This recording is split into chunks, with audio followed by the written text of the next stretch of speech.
सत्संग जपजी पौड़ी नंबर 36, 37, 38 और श्लोक तारीख 7 मई 1985। राधा सुनी। एको सतगुरु प्रसाद पौड़ी 36। ज्ञान खंड में है ज्ञान प्रचंड, तिथे नाद विनोद ओड आनंद।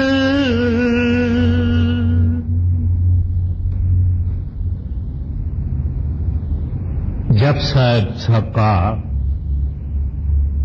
साहब में 38 पौड़ियां हैं और एक श्लोक है। 35 पौड़ियां हो गई है। आज 36वीं, 37वीं, 38वीं पौड़ी और श्लोक लेने का विचार है, मगर पूरा होगा या नहीं होगा ये सतगुरु के अख्तियार है। तो जो 35वीं पौड़ी है उसमें जिक्र है सैंस दल कमल का। मैं फिर थोड़ा सा मुख्तसर में कहता हूं कि पूरा जप साहब जो है उनमें गुरु साहिबान ने ये फरमाया है कि प्रभु क्या है, परमात्मा क्या है, हरि क्या है, क्या उसके पास मंजूर है, उसको क्या कबूल है यानी मकबूल है या स्वीकार है, और कुछ क्या उसको स्वीकार नहीं है। और हमारे पूजा करने के लिए, भक्ति करने के लिए, वर्शिप करने के लिए, आराधना करने के लिए फकत एक जो सब साहेबों का साहेब है, सब देवी देवताओं का मालिक है, उनको परमात्मा कहो, हरि कहो, गोविंद कहो, परमेश्वर कहो, रब कहो, अल्लाह कहो, वाहगुरु कहो, गोविंद कहो, जो नाम देना है देव, मगर वो एक को, उसको ही अपने को पूजना चाहिए, उसकी ही आराधना करनी चाहिए। फिर उन्होंने इसका मार्ग बताया है कि वो एक को कैसे मिलेगा। और अब ये पिछली यानी ये फाइनल जो 4-5 पौड़ियां हैं उनमें खंडों का जिक्र है। धर्म खंड से उन्होंने शुरू किया है। धर्म खंड है ये हमारी पृथ्वी और उसमें हैं हम, ये मनुष्य देही, मनुष्य जामा। उसके बाद जुदा जुदा खंड है। जब भजन करने वाला, अभ्यासी, प्रभु को चाहने वाला मेहनत करेगा, कमाई करेगा, साधना करेगा, अभ्यास करेगा, तो इन खंडों से गुजर के आखिर सचखंड में परमात्मा को प्राप्त करेगा, प्राप्त भी करेगा, उस निरंकार का रूप हो जाएगा, निरंकार में समा जाएगा। तो पहले पहले धर्म खंड का जिक्र हुआ, फिर ज्ञान खंड का जिक्र हुआ जो है सैंस दल कमल, और अभी भी जो पौड़ी है उसमें भी पहली 2 कड़ियां ज्ञान खंड की ही है। उसके बाद शर्म खंड है, उसके बाद कर्म खंड है, उसके बाद सच खंड है। तो पहले पहले फरमाते हैं ज्ञान खंड में ज्ञान प्रचंड, प्रचंड माना प्रकाशवान है। ज्ञान खंड का यानी सैंस दल कमल का जो डोमिनेटिंग कैरेक्टर है वो है शब्द। पहले पहले आत्मा को जिंदगी में, माना हम इतने बैठे हैं, अगर कोई भजन अभ्यास करके अंदर से चला जाएगा तो कई छोटी मोटी बातों से गुजर के आखिर वो सहस्त्रल कमल में यानी ज्ञान खंड में जाएगा। जब ज्ञान खंड में ये जाएगा तो ज्ञान खंड उसको क्यों कहते हैं? क्योंकि वहां डिवाइन नॉलेज हो जाता है। पहली बार इस आत्मा को पता लगता है कि मैं झूठ के पीछे थी, माया ने हमको परेशान किया था, काम क्रोध लोभ मोह ने हमको परेशान किया था। ये सारा जगत, सारी दुनिया ये राख है, खाक है, विष्टा है। इसको ये भी ज्ञान हो गया, मगर ये भी ज्ञान इसको मिला कि यहां शब्द क्या है, यानी आत्मा को एक मस्ती आ गई, खुशी आ गई, आनंद आ गया, सुख आ गया। तो ज्ञान यानी इसको नॉलेज हुआ, मगर डोमिनेटिंग फैक्टर यहां का है शब्द, यानी मस्त करने वाला मधुर आवाज, जिनकी गुरु नानक साहब जी महाराज ने और सब संतों ने महिमा गाई है, वो इसको यहां मिला। तो अब वो तो मैंने जिक्र किया है बड़ी डिटेल में गुजरे हुए हफ्ते को।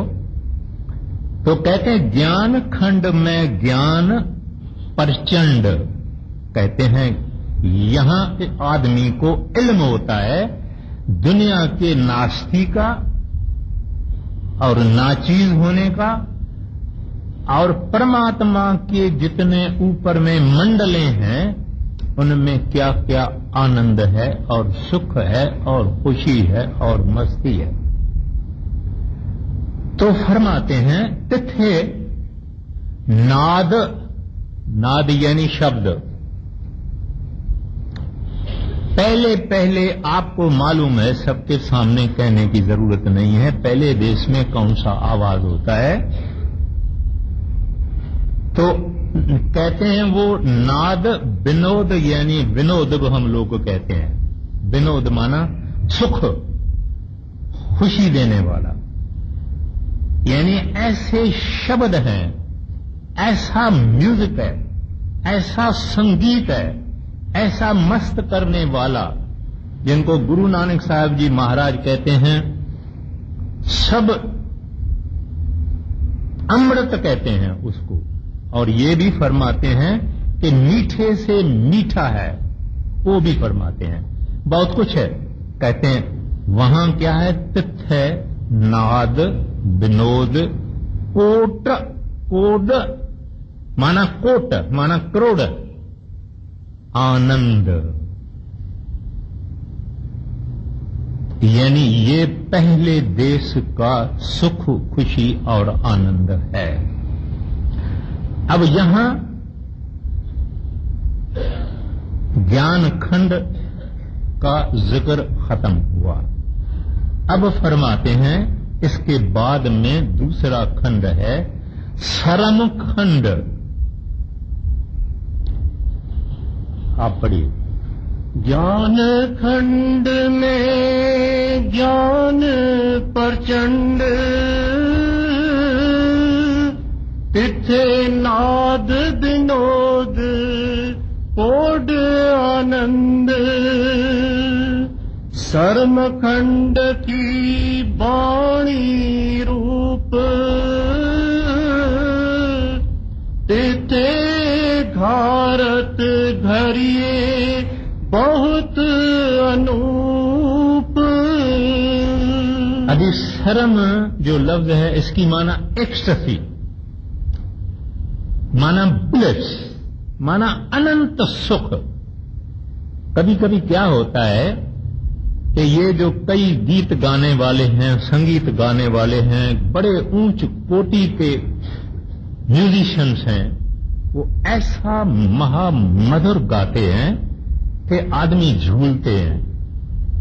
अब कभी कभी आदमी एक्सटसी में आ जाते हैं, यानी मस्ती में आ जाते हैं, वजद में आ जाते हैं, उसको अपनी होश नहीं रहती है।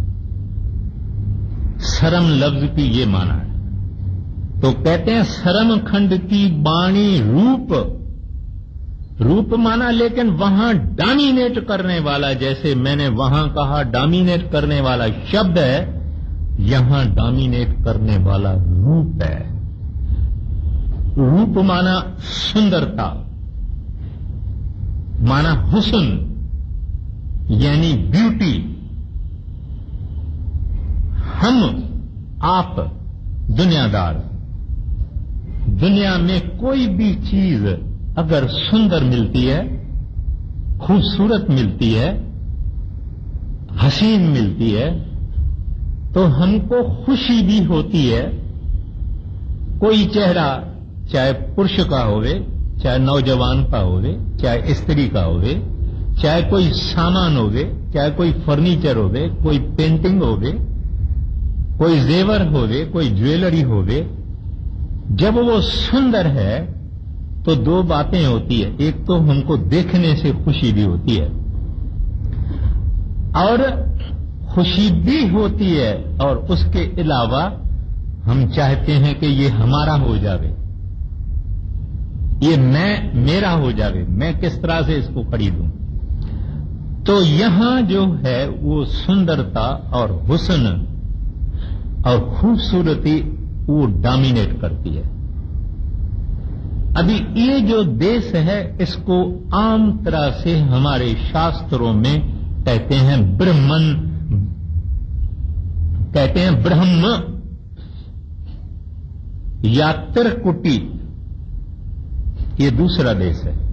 अपने लिए ये तीसरा है, क्योंकि हमने धर्म से शुरू किया, धर्म खंड शुरू किया, ज्ञान खंड शुरू किया, ये शर्म खंड है। तो वहां क्या है, बहुत सुंदर जो कुछ भी है, अगर पहाड़ें हैं, अगर नदियां हैं, अगर लोक हैं, अगर चीजें हैं, अगर सामाने हैं, ये बहुत सुंदर है।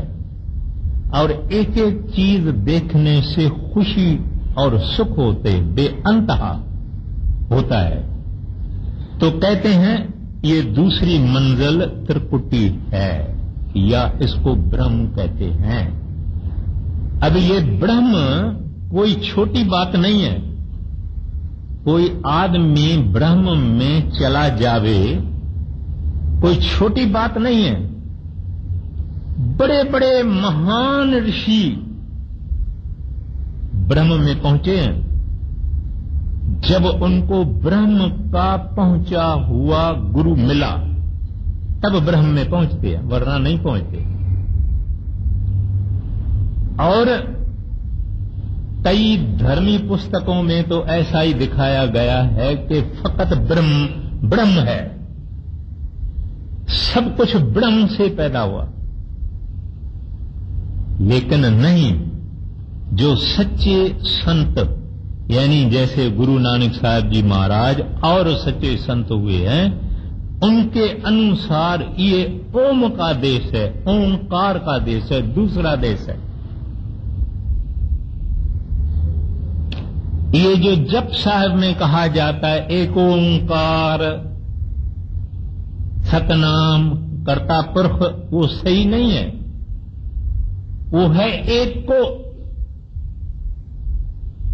क्योंकि ओंकार तो दूसरा देश है, हमको तो सचखंड में जाना है। वो तो कभी मैं आगे कभी जिक्र करूंगा। तो ये ओंकार का देश है। यहां से जब आत्मा आई तब मन लेके आई साथ में, मन इसने यहां से उठाया। कभी संत महात्मा कहते हैं कि मन कोई छोटी चीज नहीं है, ब्रह्म की अंश है। जैसे ये हमारी आत्मा सतपुरुष की अंश है, ऐसे ये मन भी ब्रह्म की अंश है।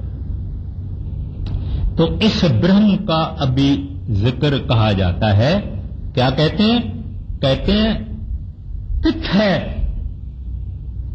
कहते हैं यहां क्या हो रहा है, घारत घड़िए बहुत अनूप। कहते हैं यहां अजीब रचना है, ब्रह्म का देश है, और जितने फॉर्म्स क्रिएट किए जाते हैं नीचे पृथ्वी पर आने के लिए, धर्मखंड के आने के लिए, ये यहां क्रिएशन होती है उसकी।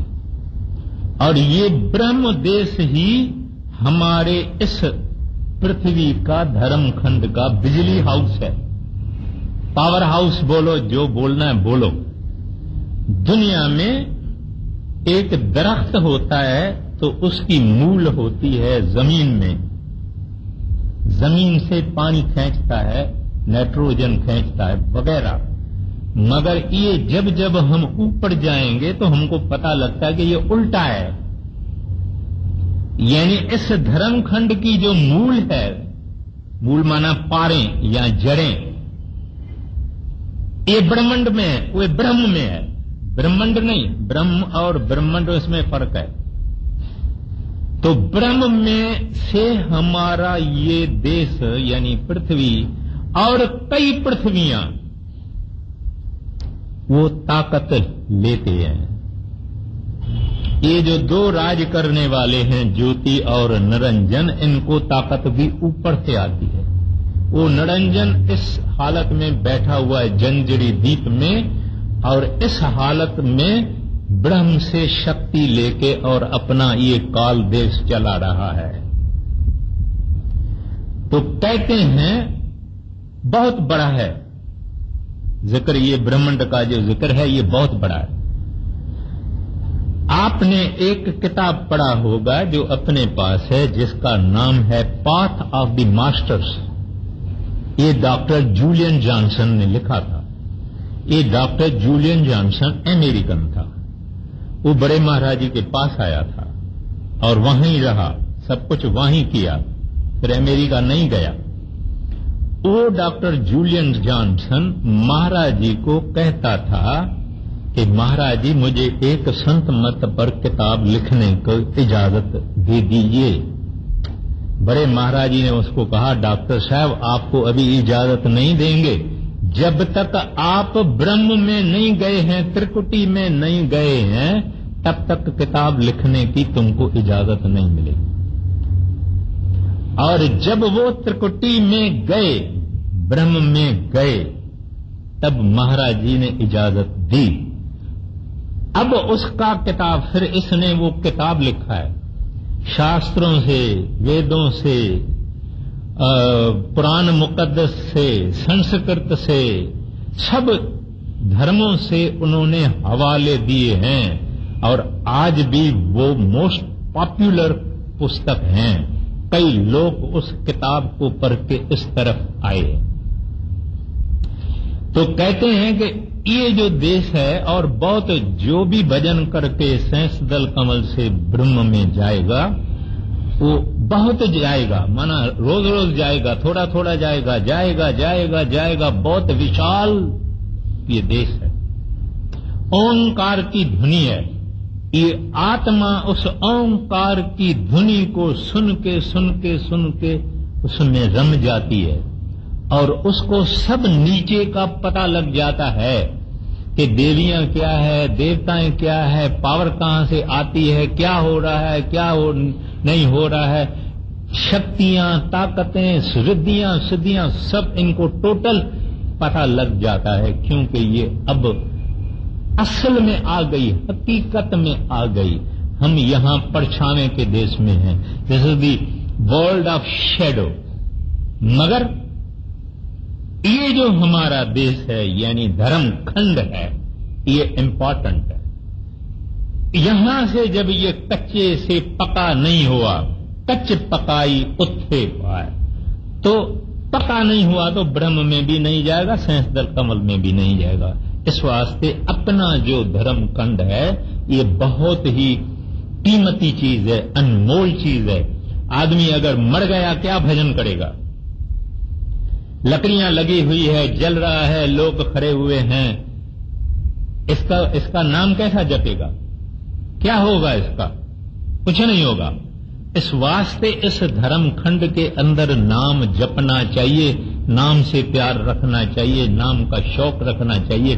तब ये देश जिनका जिक्र गुरु नानक साहब जी महाराज ने फरमाया है वहां पहुंचेगा।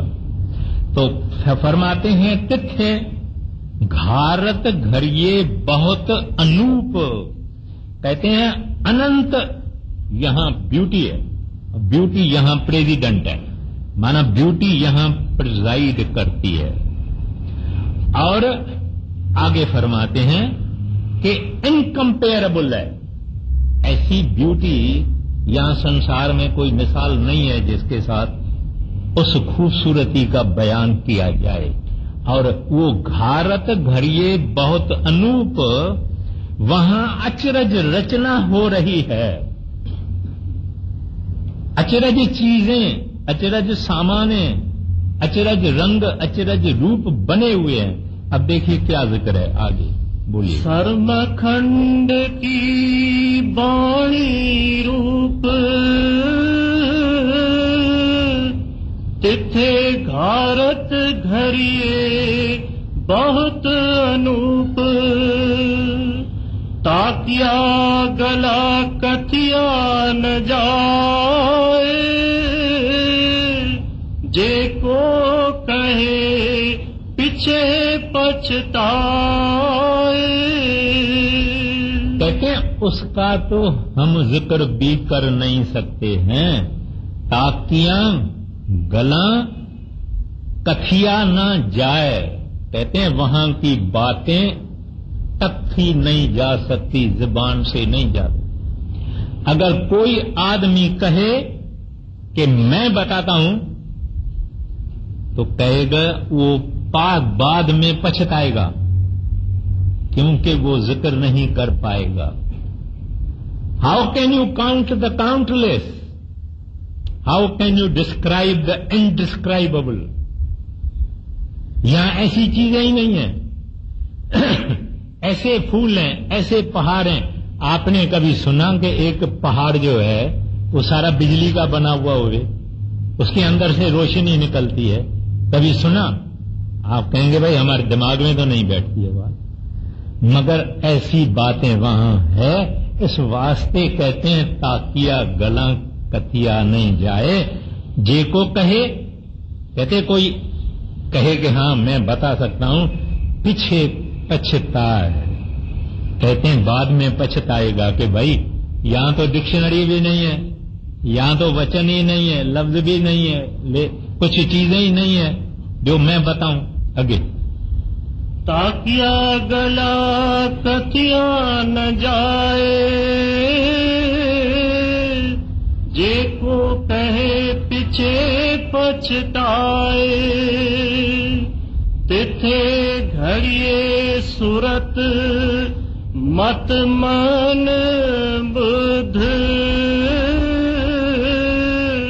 तिथे घड़िए सुरा सिदा की सुध। अब मैंने पहले ही अर्ज किया था गुजरे हुए मंगल को कि ये इतना सुंदर देश है कि संत अपने सेवकों को पहले पार ब्रह्म में ले जाते हैं, फिर यहां ले आते हैं, वरना ये ब्रह्म में ही बैठा रहेगा, कहेगा बस मुझे आगे जाना ही नहीं। तो उनको पार ब्रह्म का स्वाद देके फिर ब्रह्म में ले आते हैं। तो वो स्वाद उनको जो है, इसके कारण ये ब्रह्म में भी अभ्यास करके करके फिर जाना पड़ता है। ऐसा नहीं है, it is not a walk over कि भाई ऐसा ही चला जाओ, ऐसा नहीं है। रोज रोज रोज रोज रोज रोज रोज रोज सिमरन करने वाला कुछ तय करते तय करते तय करते उसके बाद में ब्रह्म को पार करता है। ये बातें जो है ना, वो तो हम जल्दी कर देते हैं, लेकिन बहुत कठिन है, बहुत कठिन है। तो फिर कहते हैं कि अब पहले बारी इनको पता लगा कि ये ओंकार क्या है। इसने ब्रह्म का दर्शन किया जो महर्षियों ने नहीं किया, और ओंकार में मिल गए, इनकी बुद्धि खुल गई। यानी सोल्स ओन विजडम, यानी ये आत्मा यहां जो है ये बेचारी अनारी है, इसके ऊपर मन बैठा हुआ है, योही इसको चलाता है, ये खाओ, ये पियो, ये देखो, इससे लड़ाई करो, इससे झगड़ा करो, ये करो। आत्मा तो हमारी निर्लेप है, निर्मल है, प्रभु की अंश है, मगर मन शैतान बैठा हुआ है, वो मन ही हमारे आत्मा को हैरान और परेशान करता है। अब ये यहां अपने आप इनको अपनी सियाणप आ गई, और क्योंकि ओम की इसने धुन सुनी तो इसको जितनी बाकी वास्तेदार ब्रह्म के अंदर में चीजें हैं, जो कुछ ब्रह्म के राज में है, इसका ये खुद धनी हो जाता है। एक बात आपको ख्याल में रखनी चाहिए कि जब ये आदमी जिस दिस मंडल में जाएगा वहां वहां का मालिक बनेगा, तब आगे बढ़ेगा। वहां वहां का मालिक बनेगा तब ये आगे बढ़ेगा। और ये संत जन है जो इन सब देशों में जब गुजरते हैं तब इनको नमस्कार होती है। आदेश किसे आदेश, ये संतों को नमस्कार होती, क्योंकि इन्होंने ये सब दर्जे पार किए हुए हैं और तय किए हुए हैं। और फिर ऐसे संत चुप रहते हैं, खामोश रहते हैं, दुनिया को कुछ बताते नहीं हैं कि वहां क्या है। कहते हैं चलो ना। सरदार बहादुर जी महाराज से किसी ने कहा कि महाराज जी, अगर अपना सत्संगी मांस मच्छी खाएगा फिर उसको क्या सजा मिलेगी? महाराज जी ने कहा, सत्संगी खाएगा या न सत्संगी खाएगा, अंदर चल के देखो तो कितनी सजा मिलती है। अब देखिए, फिर एक माता सरदार बहादुर जी के पास आई, उनको कहने लगे, हजूर मुझे बड़ा तकलीफ है, कष्ट है, मैं इस प्रॉब्लम में फंसी हुई हूं, हजूर दया करो। महाराज जी ने कहा, इस वास्ते तो मैं कहता हूं कि ये दुख की दुनिया है, छोड़ो इसको, छोड़ो इसको। ज्यादा नहीं कहते हैं, लेकिन हमको अंदर में कुछ पैदा हो जावे, कुछ शौक पैदा हो जावे, कुछ मालिक के तरफ थोड़ी नजर हमारी जावे, इस वास्ते कहते हैं छोड़ो इसको, ये तो है गंद की चीज, ये तो है दुख की चीज, ये तो है कष्ट की चीज, चलो उधर। तो इस वास्ते कहते हैं अब इसको हर बात की जो ब्रह्म का राज है इसकी पूरी वाकफियत हो गई, क्योंकि ये ब्रह्म रूप हो गया। ओंकार की धुनी, जो जो धुनी हम सुनेंगे उस धुन में हमारी सुरत अंदर महव हो जाएगी, सुरत उसका रूप हो जाएगी, फिर ये आगे कदम उठाएगा। आगे तिथे घड़िए सुरत मत मन बुध, तिथे घड़िए सुरा सिदा की सुध। पौड़ी 37। कर्म खंड की बाणी जोर, तिथे और न कोई और। अभी कर्म आम आदमी समझता है कि कर्म माना कर्मा, माना एक्शन, जिसका जिक्र श्री कृष्ण महाराज जी ने गीता के अंदर बहुत खूबसूरत तरीके से किया है। तो कहते हैं ये कर्म नहीं है, ये है कर्म दया, रहमत, मेहरबानी, करुणा, कंपैशन, क्योंकि मालिक दया मेहर है। यहां से खूब दया मेहर होती है, जहां जो पहुंचते हैं वो भी दया मेहर उनको बहुत मिलती है। कहते हैं यहां की बाणी जोड़, कहते हैं ये जबरदस्त पावरफुल ये रीजन है। जो रहने वाले हैं उनका भी जिक्र करते हैं कि थे और न कोई और, कहते हैं यहां कर्म बड़ा जबरदस्त है, यानी दया महरी महर है। और यहां और जब इन्होंने कहा माना न माया है न मन है, और न कोई और, क्योंकि ये मन और माया को नीचे छोड़ के आया, यानी ब्रह्म तक माया रहती है, क्योंकि वहां तक उनका राज है, वहां मन रहता है। कहते हैं यहां हम लोगों को बहुत मन तकलीफ देता है, माया बहुत तकलीफ देती है। कहते हैं यहां ये दोनों है नहीं। देखिए आगे क्या कहते हैं। कर्मखंड की बाई जोर,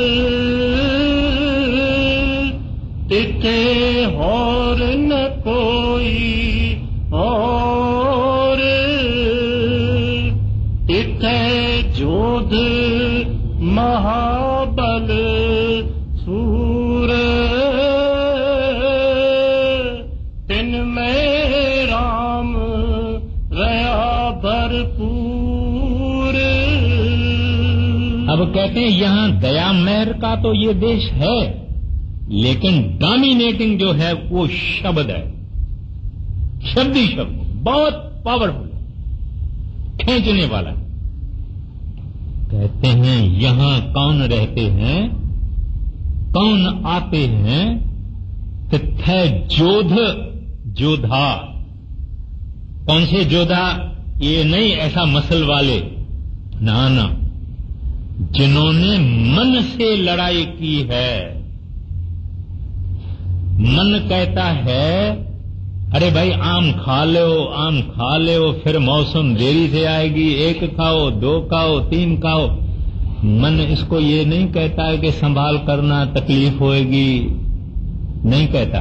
कहता है खाओ, बहुत लजीज है, मौसम अभी खत्म होने में है, खा लो। इस तरह से हमको सब बुराइयां, खराबियां, आकर्षण करने वाली चीजें, ऐश व इशरत वाली चीजें, ये सब चीजें हमको खराब करती है। इन सब को लात मार के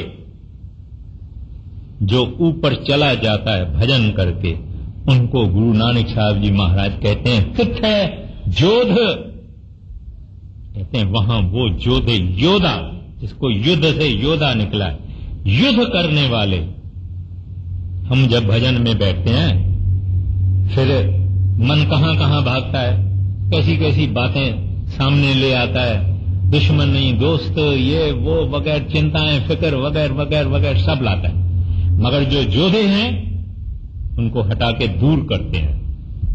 और कहते हैं महाबल सूर, कहते हैं वो महाबली हैं। लड़ना तलवार से, बंदूक से क्या है, ये कोई पहलवानी नहीं है। ये जो बड़े में बड़ा पहलवान हमारे अंदर बैठा है, हमारा गला घोंट के बैठा है, उस पहलवान को मारना, उनको कहते हैं योद्धे। वो योद्धे जोध महाबल सूर। और कहते हैं और क्या हुआ, जब ये मन को मार के माया के देश से निकल के ऊपर आ गया, कर्म खंड में आ गया, तिन में राम रहा भरपूर। अब पहली बारी सारे जप साहब में, आप में कई जप साहब पढ़ने वाले हैं नियम से, मुझे मालूम है, और मुझे भी भूल चुक मेरी माफ करना, मैं एक मामूली बंदा हूं। पहली बारी राम लफ्ज इस्तेमाल किया गुरु नानक साहब ने, राम की माना जो जरे जरे में रम्या हुआ होवे। कहते हैं उनके हृदय में भरपूर क्या है, राम माना वागुरु प्रभु कर्ता पुरख, उनके हृदय में वो राम है, प्रभु है। हमारे हृदय में क्या है बताने की जरूरत नहीं है। आपके अंदर भी हमारे अंदर भी मन और माया का जोर है, निर्बल हैं, कमजोर हैं, हम नहीं लड़ सकते, लेकिन ये लड़के यहां आ गए हैं। इस वास्ते कहते हैं राम से ये भरपूर है। अभी देखिए आगे क्या फरमाते हैं। तिथे जोध महाबल सूर, तिन में राम रया भरपूर।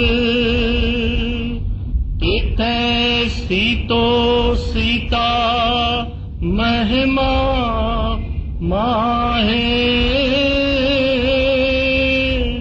ताके रूप न कथनी जाए।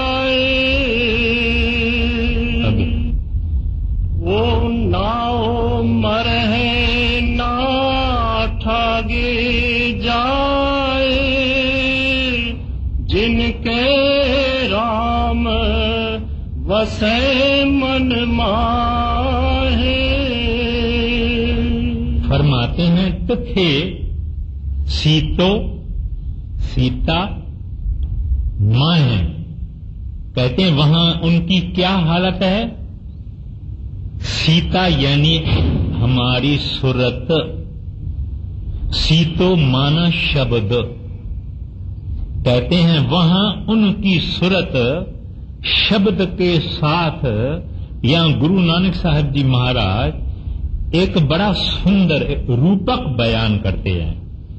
सीतो सीता, सीतो का माना शब्द है, वो सूरत है, कहते हैं उनसे भरपूर हैं। और सीता माना सिए हुए हैं, जैसे एक कपड़ा दूसरे कपड़े से हम सिलाई करते हैं ना, कहते हैं वो शब्द के साथ सिए हुए हैं, जुड़े हुए हैं, दे आर जॉइंट, मिले हुए हैं।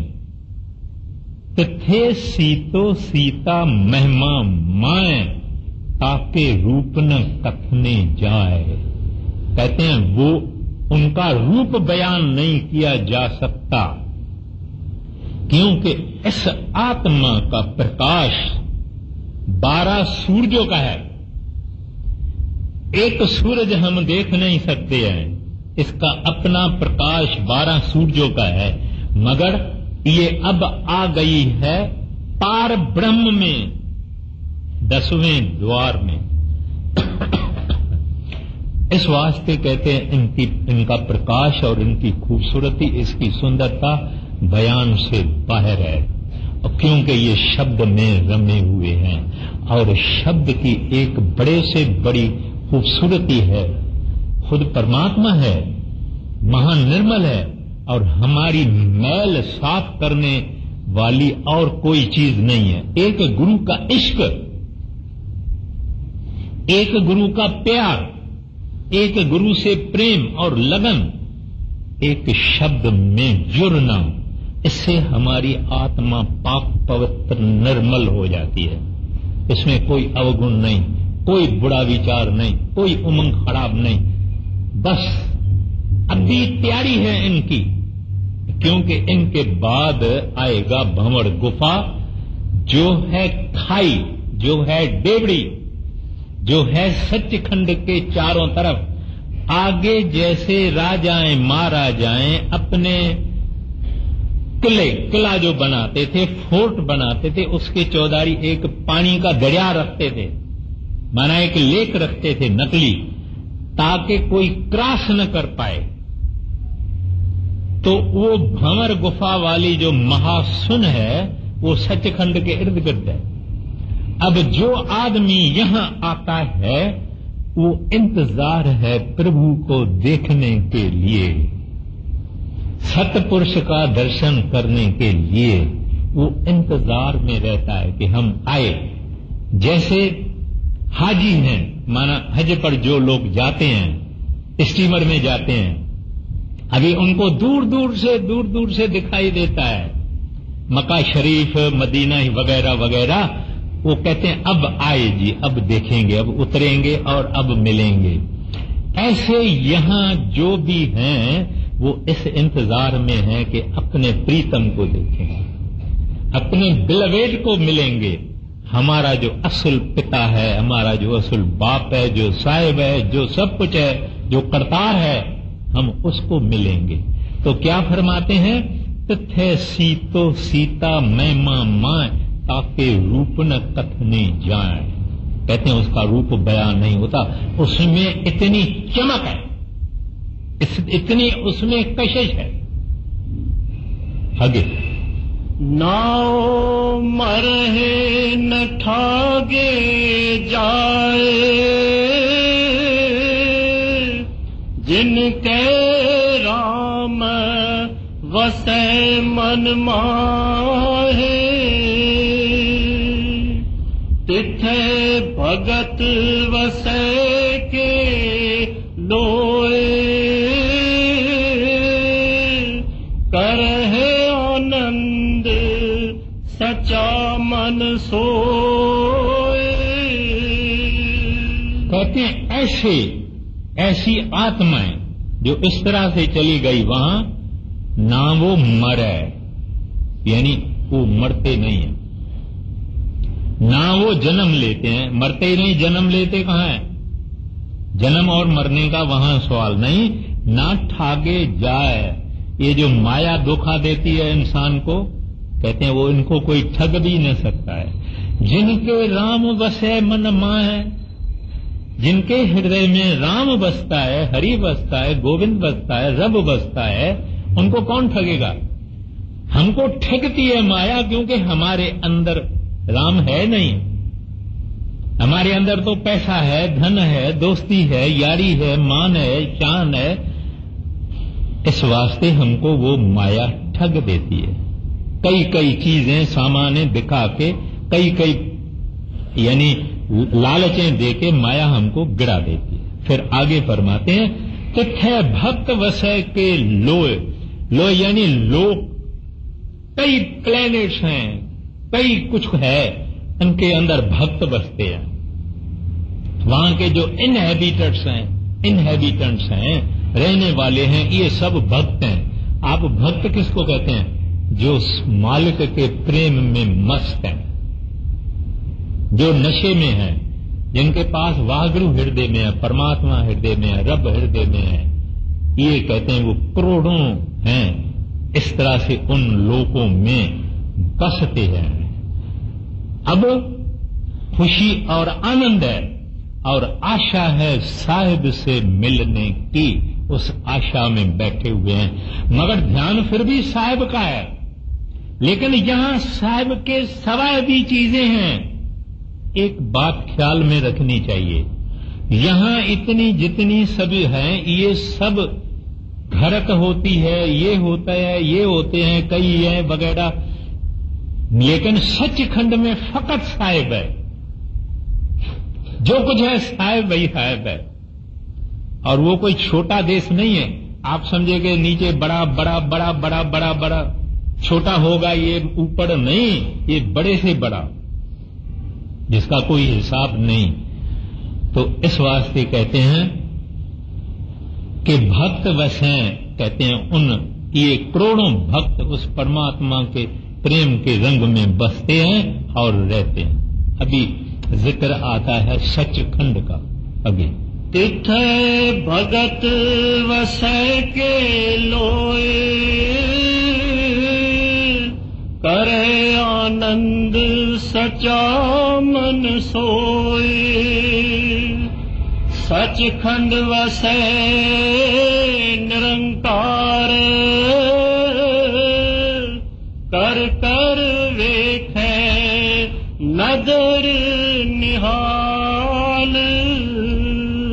अब वो सतपुरुष सचखंड में हैं और बड़े महाराज जी ने अपने सत्संगों में कहा है कि भाई दुनिया तो कहती है कि उसको आकार है नहीं, कुछ तो है जिसके पीछे ये सारा जहान और संत और फकीर और दरवेश जो पीछे जाते हैं, कुछ तो है।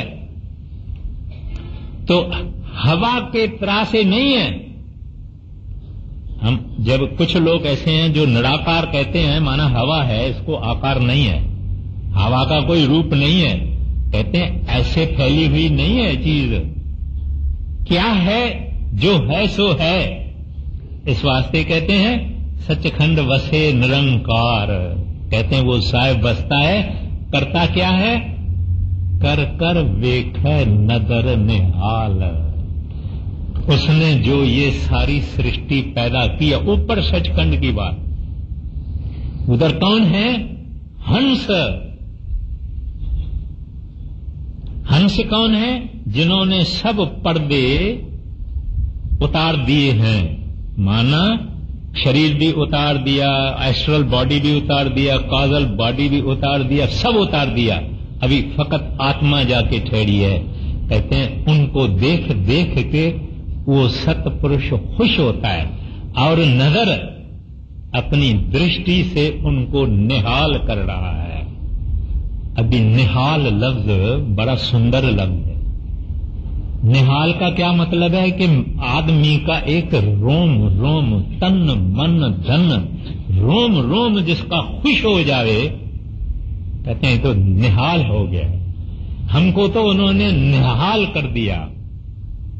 इसके अलावा कोई ऐसा शब्द यहां नहीं है, हमारी डिक्शनरियों में नहीं है इससे ज्यादा निहाल जैसा लफ्ज। कहते हैं इस वास्ते वो आप भी खुश हैं और उनके जितने भी हंस हैं, जो भी वहां बैठे हुए हैं अनंत, कहते हैं वो भी निहाल हो जाते हैं। मैं फिर अर्ज करता हूं, सच खंड वसै निरंकार कर कर वेखै। अपना ही जो ये सारा उन्होंने मैनिफेस्टेशन की है, कहते हैं उसको देख के खुश होता है और उस सारी मैनिफेस्टेशन को यानी अपने हंसों को निहाल कर रहा है। आगे सचखंड वसे निरंकार कर कर वेखे नदर निहाल। तिथे खंड मंडल वरभंड जेको कथे अंत न अंत। कहते हैं वहां से दिखते हैं, वहां से दिखाई दे, वो कहते हैं वहां बेअंत है। ये कहता है, ये हंस होके कहता है बेअंत बेअंत बेअंत, क्योंकि वो देखता ही ऐसा है। इधर साहिब देखा वो बेअंत है, इधर साहिब की जो रचना है उसको देखा, इसने कह दिया कि बेअंत है जो बेअंत है। आगे तिथे खंड मंडल वरभंड जेको कथे अंत न अंत। तिथे लो लो आकार जीव जीव हुक्म तेरे तो कार। कहते हैं अनंत नमूने के लोक, दुनियाएं, संसार, रचनाएं तरह तरह के बन रहे हैं और उसके हुक्म के अनुसार जिव जिव हुक्म तिव तिव कार। जैसे जैसे वो दयाल पुरुष हुक्म करता है, चाहता है, ऐसे ऐसे इस सारी सृष्टि की रचनाओं की रचना कारोबार चल रही है, मगर सब कुछ उसके हुक्म के अंदर है। ऐसा कोई नहीं है कोई बड़ा बहुत राजा होवे, वो देश सब देश उसने अपने कर दिया, मगर उसके गवर्नर पूरे काम नहीं करते हैं, उनके अंदर बहुत और खराबियां हो रही है, कोई अपना अपना जायदाद लेके बैठ गया, ऐसा नहीं है। जो कुछ चलता है इनके हुक्म के अनुसार करता है और ऐसी कोई जगह नहीं है जहां वो नहीं है। जरूर लिखा हुआ है सचखंड वसे निरंकार, मगर यहां भी तो निरंकार है, हमारे अंदर भी तो निरंकार है। ऐसी कौन सी चीज है जिसके अंदर वो निरंकार नहीं है? वो सर्वदेशी यानी सब जगह पे है, एक देशी यानी बैठा बराबर सचखंड में है, एक देशी है, सर्वदेशी भी है कोई ऐसी जगह नहीं है जहां वो नहीं है। आगे तिथे लो लो आकार जिव जिव हुक्म तिवे तो कार वेखै विगसै कर विचार नानक कथना करड़ा सार। कहते हैं देखता है, खुश होता है और विचार कर रहा है। विचार करने का ये मतलब है कि जैसे जैसे उन्होंने सोचा ऐसे ऐसे हुआ। अब देख के उनको खुश भी होता है और देख भी रहा है। कहते हैं नानक कथना करड़ा सार। कहते हैं लोहे के चने, लोखन के चने अगर हम अपने मुंह में चबाएं तो चबा नहीं सकते हैं, दांत टूट जाएंगे। कहते हैं उसकी कुदरत और उसकी सृष्टि और उसकी महिमा और उसकी विशालता और उसका विजन यानी उसका दर्शन, कहते हैं कोई अपने मुंह से नहीं कह सकेगा, क्योंकि ऐसा कठिन है जैसे लोखन के चने चबाना है। हाँ, देखे विगसै कर विचार नानक कथना करड़ा सार। पौड़ी 38 जित पाहरा धीरज सुनियार अहरण मत वेद हथियार। अब समझिए, माना सारे जप साहब में क्या हुआ उसकी समरी है। समरी माना मुख्तसर में, अख्तसार है। और भी क्या मतलब, अभी तत्व पर आते हैं। गुरु नानक साहब जी महाराज हमको तत्व बताते हैं। तत्व बताने के लिए नहीं बताते हैं। He is not describing for the sake of describing, he is describing for the sake of our following it, our doing it, our practicing it. उन्होंने गुरु नानक साहब जी महाराज ने एक सोनारे का दुकान है, सुनियार, एक गोल्ड स्मिथ उनका दुकान है। उसमें अंदर उन्होंने क्या देखा, एक भट्ठी है, अंगीठी है, आग जलती है। फिर देखा सोनारा भी बैठा है, वो सुनियार भी बैठा है, गोल्ड स्मिथ भी बैठा है और बड़ा वो आहिस्ता आहिस्ता काम कर रहा है। वो लोखन वाला नहीं है जो हथौड़ा मारता है बड़ा, ऐसा सोनियारा है, बड़ी बारीक नफीस ज्वेलरी बनाने वाला है। फिर उन्होंने क्या देखा कि उसके बाद जमीन में एक एनविल है, यानी लोखन का एक टुकड़ा इतना है बैठा हुआ है, जिसको हम लोग पता नहीं क्या कहते हैं हिंदी में, जिसके ऊपर जेवरों को लोग सोने को हथौड़े से दबाते हैं। फिर उनके पास एक ढोंकनी है, यानी हवा देता है उस अग्नि को, आग को, भट्ठी को हवा देता है। फिर वो देखता है कि उसके पास एक कोठारी भी है, एक इतनी चीज है जिसके अंदर सोने को पानी जैसा करके और डालते हैं। फिर वो देखता है उसके पास एक मिंट भी है जिसमें सिक्का बनता है, डॉलर बनता है। गिनी देखी है ना आपने, सोने की गिनी, तो उसका छापा होता है, इसका मोल्ड होता है, वो मोल्ड भी है, उसमें वो सोना पिघल के उसमें वो डालते हैं। फिर टिक्साल यानी वो मिंट है जिसमें के मोल्ड में वो डालते हैं। अब ये सब चीजें गुरु नानक साहब ने एक गोल्ड स्मिथ के दुकान में देखी। अब हमको कहते हैं भाई देखो सुनो, भट्ठी जो है, जो आग की भट्ठी है, वो कहते हैं जित, माना जितेंद्र। किसी आदमी का नाम अगर जितेंद्र होवे, इसकी माना यह है इसने अपने आप को जीता है।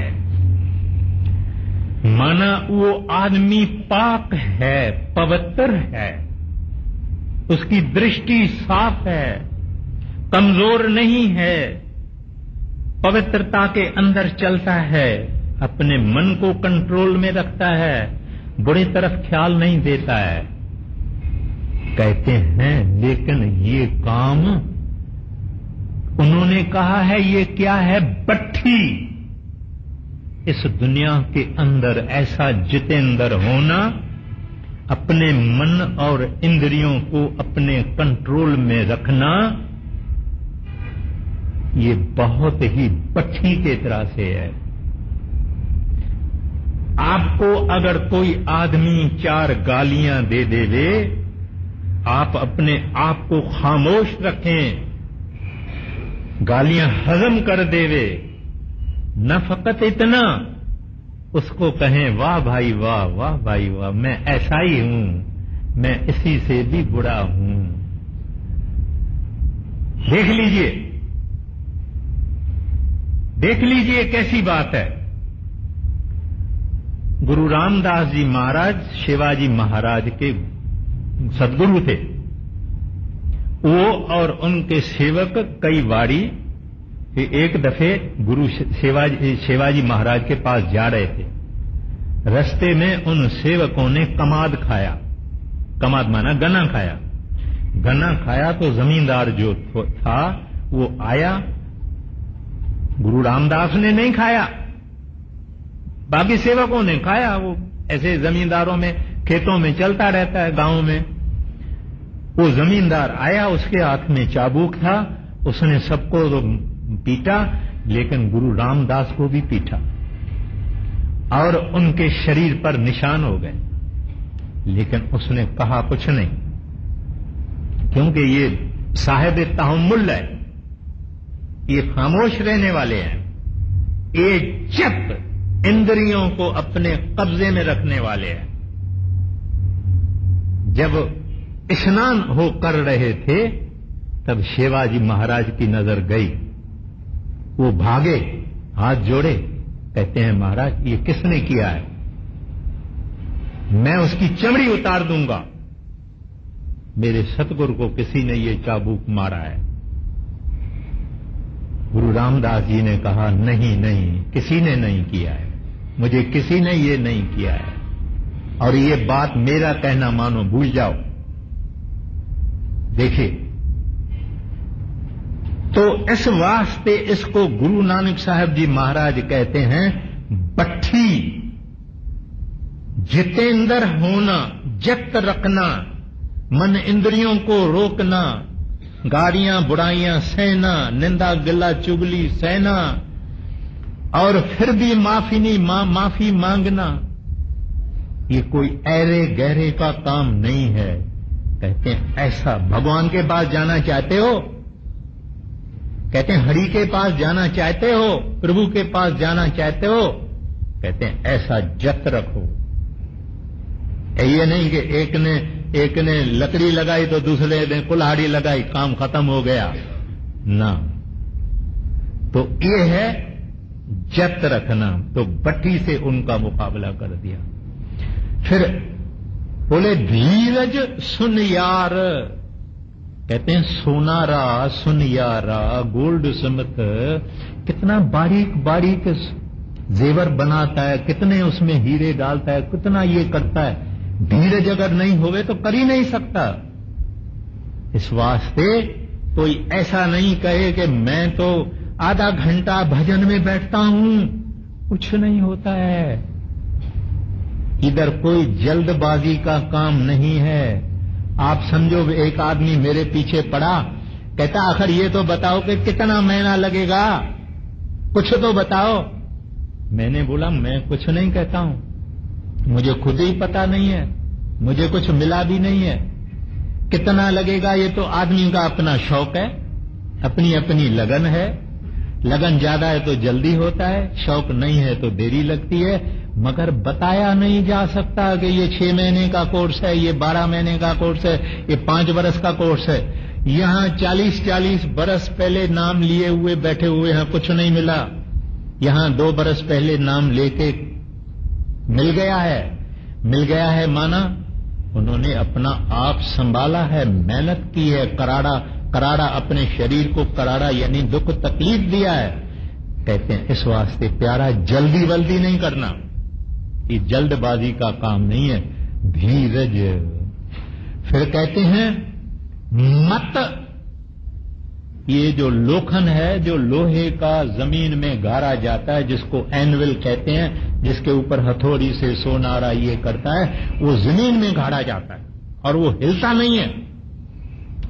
कहते हैं ऐसा विश्वास अपने सतगुरु में रखना, रॉक लाइक फेथ, जैसे पहाड़ होता है, जैसे ये संदान जमीन में गड़ी हुई है, हथौड़ा लगाओ तो भी हिलती नहीं है। कहते हैं ऐसा विश्वास अपने सतगुरु में होना चाहिए। एक अमेरिकन था, वो जब महाराज जी से नाम लेके गया और अमेरिका में गया तो किसी आदमी ने उससे पूछा, भाई तू मांस मच्छी क्यों छोड़ के आया है, मांस मच्छी क्यों नहीं खाता है? उसने कहा मेरे गुरु का हुक्म है, बस कुछ नहीं कहा। नहीं कहा कि इसमें पाप है, इसमें ऐसा है, उसमें ऐसा है, ये है, वो है, बकरियां चिल्लाती है काटने के वक्त, कुछ नहीं। उसका विश्वास ऐसा था, मेरे गुरु का हुक्म है, खत्म। कहता है ऐसा अपने सतगुरु में अटूट, अपार, अटल, रॉक लाइक, पहाड़ जैसा विश्वास रखो। मेरा सतगुरु बड़े से बड़ा है, सतपुरुष है, दयाल पुरुष है, एक कणी कम नहीं है। गुरु नानक साहिब जी महाराज ये क्या बता रहे हैं, आप भूलना नहीं। कहते हैं आना चाहते हो सचखंड, सचखंड जाना चाहते हो, हमको कहते हैं ये तुम्हारे अंदर में ये गुण, तुम्हारे अंदर ये गुण, खासियतें, खूबियां होनी चाहिए। फिर कहते हैं वेद, हथौड़ा, हथौड़ा, हथौड़ा। कहते हैं ये है सतगुरु ने जो नाम बख्शा है, वेद हथियार। कहते हैं जो सतगुरु ने नाम बख्शा है, शब्द बख्शा है, ये तुम्हारा हथौड़ा होना चाहिए। अपने मन को मारो, अपने मन को मारो, अपने मन को मारो, ये हथौड़ा लगाओ। फिर कहते हैं अग्न तप ताव, जो अग्नि है सुनियारे के दुकान में, कहते हैं ये तप ताव यानी पेनेंस, यानी भजन,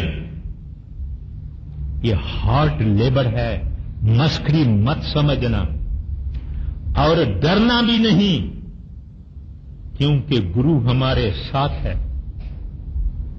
जो हम भजन करते हैं ना, हम कौन है? ये इतनी दीवार है ना, इसके ऊपर कोई चढ़ सकता है? सचखंड हम कैसे जाएंगे? जब ये दीवार पे ही नहीं चढ़ सकते हैं, सचखंड कैसे जाएंगे? लेकिन गुरु ले जाएगा, भजन भी गुरु कराएगा। लेकिन गुरु जब बोलता है 2.5 घंटा बैठो, कुछ भी होवे तू बैठो, हुक्म तो मानना चाहिए। महाराज जी तो यहां तक इजाजत देते हैं कि तू बैठ जाओ, मन लगे या ना लगे, तू बैठ तो जाओ। उसके कहने में भी राज है। अगर हम उठें और मन कहे कि अगर हम बैठे, मन कहे उठो तो उठ गया, तो मन को पता है कि ये कमजोर है, इसको मैं जल्दी उठा दूंगा। मगर अगर ये मन को कहें कि बच्चू उठने वाला नहीं हूं, तू खारिश करेगा, सिर में दर्द डालेगा, कुछ भी करेगा, मैं उठने वाला नहीं हूं, मैं तो बैठा रहूंगा। तो तुमको जो कुछ करना है भागो भागो, मगर मैं तो बैठने वाला ही। तो मन आहिस्ता आहिस्ता आहिस्ता लगेगा। फिर कहते हैं क्रूसिबल कोठारी, भाव। कहते हैं प्रेम की तुम्हारे पास वो क्रूसिबल होना चाहिए। वो एक बर्तन होता है, मोटा मोटा लोहे का, कास्ट आयरन का, उसमें सोने को पिघाल के डालते हैं। कहते हैं ये होनी चाहिए प्यार की। प्यार किसके लिए? हरि के लिए, वागरू के लिए। दूसरों के साथ, सबके साथ इज्जत भी करनी है, दुनियादारी करनी है, रूटीन करना है। यानी मैं पहले भी अर्ज किया है कि एक घर की औरत सब घर वालों के लिए पलंग संभालती है, पलंग सीधा करती है, लेकिन जब पति का पलंग सीधा करती है, चादर लगाती है, उसके अंदर में भावना और है। जब घर वालों के लिए करती है, उसके अंदर में भावना और है। क्या? वहां ड्यूटी करती है, वहां प्यार का उमंग है। तो ड्यूटी जरूर करनी है, लेकिन प्यार अपना उस साहब को देना है। दूसरा कोई हमारे प्यार के काबिल नहीं है। दूसरा सब झूठ है, मतलब है, स्वार्थ है। लेकिन जगत से भागना भी नहीं है, घर में बैठ के और अपनी ड्यूटी करनी है। फिर आखिर में कहते हैं क्या करो? उस क्रूसिबल में यानी कोठारी में अपनी सूरत को डालो, अपनी सूरत को डालो और शब्द रूपी जैसे सोन पिघला हुआ जाता है, कहते हैं वो उसमें डाल के जैसे सुनहरा डॉलर बनाता है, जैसे गिनी बनाता है, ऐसे कहते हैं तुम्हारे सूरत और शब्द मिलकर के उस कोठारी में एक गिनी बन जाएगी, डॉलर बन जाएगी, उस मालिक के खजाने में डालने के काबिल हो जाएगी। अब इसका काम हो गया, ये कच्चे से पक्का हो गया, अब उस साहिब के खजाने में डालने के काबिल हो गया। मगर ये कौन होगा? इसके लिए महाराज जी देखो क्या फरमाते हैं आगे। जित पहरा धीरज सुनियारे, ऐरण मत वेद हथियार, भौखला गिन तपताव, भांडा भाव अमृत तित डाल, घड़िए शब्द सची टकसाल, घड़िए शब्द सची टकसाल। जिनको नगर करम तनकार, कहते हैं ये सारी सफर जो है, ये सारी यात्रा जो है, ये सारी जर्नी जो है, धर्म खंड से सचखंड तक, कहते हैं कौन करेंगे? जिनको नदर करम तनकार, कहते हैं वो ही करेंगे जिसके ऊपर उनकी दया दृष्ट होगी, मेहरबानी होगी, जिसके ऊपर रहमत करके वो मार्क लगाएंगे, निशान लगाएंगे दया मेहर का। वो आदमी इस तरफ आएगा, ये तप करेगा, ताव करेगा, सब कुछ करेगा, आहिस्ता आहिस्ता आहिस्ता आहिस्ता उस साहिब के चरणों में आ जाएगा। कहते हैं लेकिन मत समझना कि हमारी मेहनत से होगा। जो करने वाले हैं वो कहते हैं मेहनत भी उसने करवाई, तो करने कराने वाला खुद है। मगर इस बात में थोड़ा राज है, कुछ लोग सुस्त हो जाते हैं, कहते हैं हां भाई बराबर है, जब दया करेगा तब तक तो हम बैठे हुए हैं, हम इंतजार करते हैं जब तक वो दया करेंगे। नहीं, दया मेहनत से पैदा होती है, दया हमारे भजन की मेहनत से पैदा होती है। इस वास्ते सुस्ती का कोई विचार नहीं करना चाहिए। कुछ भी होवे, कहां भी हम हैं, कैसे भी हैं, दुबले हैं, पतले हैं, कमजोर हैं, कहीं नहीं पहुंचे हैं, लेकिन अपना काम ये जो हमने वायदा किया है ये चालू ही रखना चाहिए। अब नानक नदरी नदर निहाल, फिर आ गए इस बात पर कि उसकी जब रहमत होती है तभी ये वागुरु के पास पहुंचता है, सचखंड पहुंचता है, उसका रूप होता है। अब एक श्लोक है, बहुत छोटा है, तो भोग लगाने के लिए मुझे 5 मिनट और चाहिए, तो इजाजत अगर हो तो मैं ये यानी आपसे 5 मिनट लेता हूं और ये समाप्त हो जाएगा। हाँ जी, आगे। जिनको नदर करम तिनकार, नदरी नदर निहाल दिवस रात दो दाई दाइया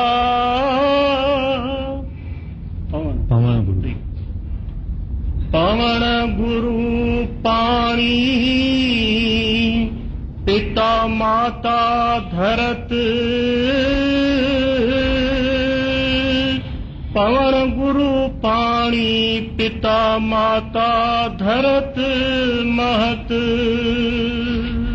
अब महाराज जी फरमाते हैं ये सलोक है, यानी सलोक से भोग होता है, यानी थोड़े अंदर फिर गुरु नानक साहब जी महाराज मुख्तसर में बता देता है कितना खूबसूरत वचन वो इस्तेमाल करते हैं। आप कहते हैं ये पवन यानी हवा यानी प्राण, ये कौन है? कहते हैं ये हमारी रूह है। इस संसार में ये रूह अथवा सुरत अथवा आत्मा कहते हैं ये ही सब चलाती है। हाथी को भी वो चलाती है, चूंटी को भी वो चलाती है, हरेक को वो चलाती है। इस वास्ते उसको कहते हैं पवन गुरु, कहते हैं वो जो है चलाने वाली। गुरु का यहां मतलब है चलाने वाला। रूहानी दुनिया में गुरु सब है, इस दुनिया की पृथ्वी पे चलाने वाली चीज जो है वो सुरत है और आत्मा है। और पिता मन है और माता कहते हैं धरत महत, बड़ी है माता। जब तक अगर मन नहीं होता तो काम नहीं बनता, तो हम पैदा भी नहीं होते। इसके कारण ही पैदा होते हैं क्योंकि मन है। और वो जो धरती है वो हमारी माता है। अब एक हो गया रूह या आत्मा चलाने वाला, दूसरा हो गया पिता यानी मन, और माता हो गई धरती। अब इससे क्या है बाकी? दिवस रात द्वय दाई दाया, कहते हैं रात भी और दिन भी, और एक दाई है और एक दाया है। दाई यानी नर्स, दाया यानी मेल नर्स। यानी नर्स ऐसा नहीं आप समझो कि खाली औरत ही नर्स होती है, पुरुष भी नर्स होते हैं। मगर जहां पुरुष नर्स की नर्सिंग माना संभाल करना, किसी की भी परवरिश करना, संभाल करना, ख्याल रखना, उसको टाइम से पानी देना, सुलाना वगैरह, तो कहते हैं कि वो तीनों हो गए पहले, फिर कहते हैं रात और दिन, और फिर कहते हैं ये पुरुष और प्रकृति यानी ज्योति और निरंजन। कहते हैं ये सारा संसार इस तरह से खेल सगल जगत, कहते हैं इस तरह से ये सारा संसार का खेल चल रहा है। रूह आ गई, मन आ गया, धरती यानी माता आ गई, दाई आ गई, दाया आ गया, पुरुष आ गया, प्रकृति आ गई। संसार का तमाशा, संसार का जगत का खेल चालू है। इसके कारण अब देखिए, इसके बाद कहना, अब देखिए महाराज जी क्या फरमाते हैं, चंगाइयां। दिवस रात दोए दाई दाइया खेले सगल जुगत चंगाइयां बुराइयां वाचे धर्म हदूर करनी आपो अपनी तेरे के दूर।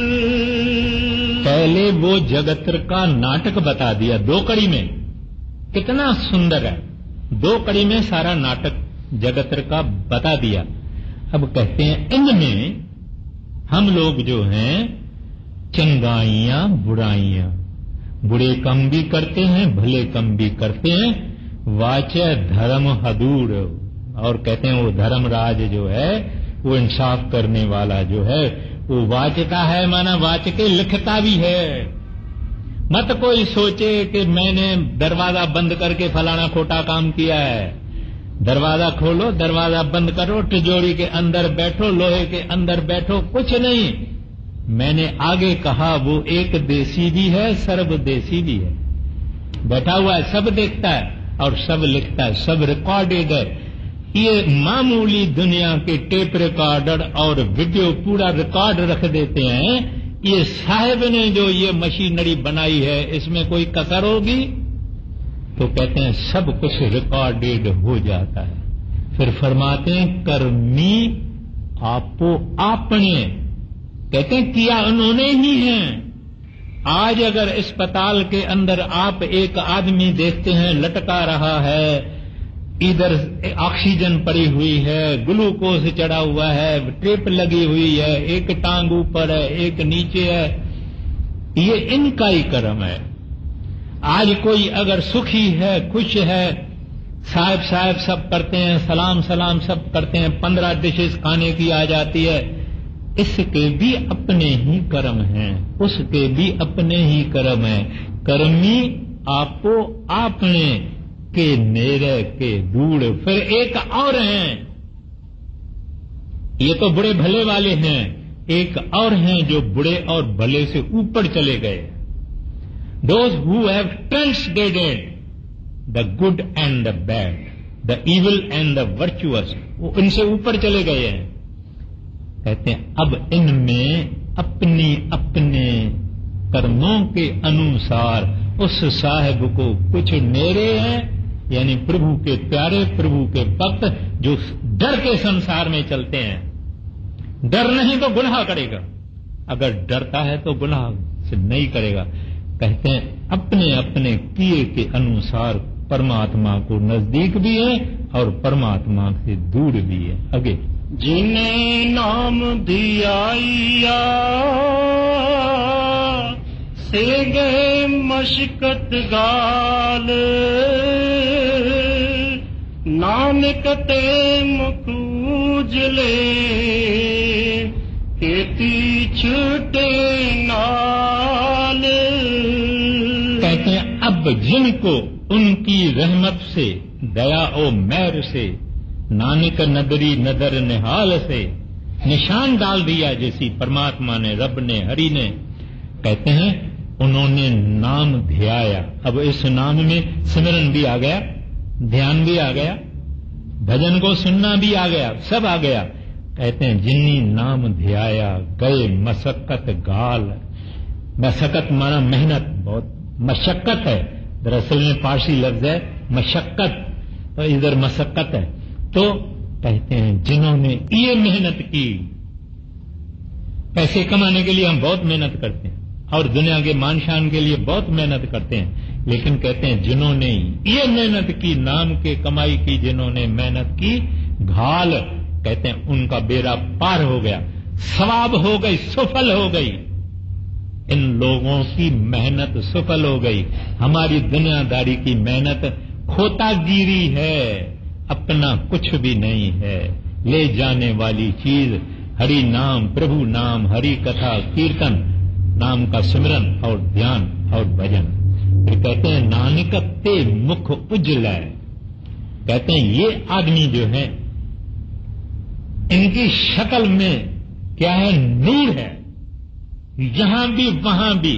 कहते हैं ये रियली सुंदर चेहरे हैं, ये सुंदर चेहरे हैं। इनका क्या हाल होता है, केते छुट्टे नाल। कहते हैं ये तो मालिक के पास पहुंच गए, मालिक के रूप हो गए, वागरू के रूप हो गए। जिन्होंने इनकी शरण ली, इनके सत्संग में आए, इनके पास में बैठे, उन्होंने उनको नाम दिया और कई लाखों करोड़ों पार भी हो गए।